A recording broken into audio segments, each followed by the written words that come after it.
যখন বাড়ির কারোর জন্য আমি কেক বানাই তখন তো আমি এভাবেই বানাই, অত ফিনিশিং দেওয়ার আমার কাছে সময় নেই। জাস্ট নর্মালি খেতে চাইলে আমি এভাবেই বানিয়ে দিই, কাইন্ড অফ একটা টাপ কেকের মতোই। এটা ছিল স্ট্রবেরি ফ্লেভার। তো বাড়ির জন্য এটা বানিয়েছিলাম। সেদিনকে কাজের প্রেশারও খুব বেশি ছিল, সেভাবে আমি কেক বানাতে পারিনি, তো এটা টাপ কেক টাইপের আমি বানিয়েছিলাম।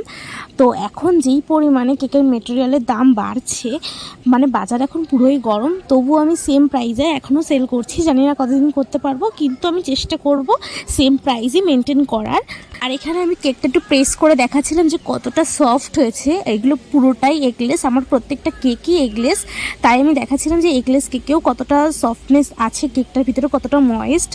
তো এই কেকটা কেমন লাগছে তোমরা বলো, এটা টাপ কেকের। আর আমি কিছু স্পেশাল অফার নিয়ে আসবো টাপ কেকের উপরে, সেটা স্পেসিফিক কিছু ডেটে অ্যাভেলেবেল থাকবে, তোমাদের সেটা একটা ভিডিওর মাধ্যমে আমি শেয়ার করে দেবো।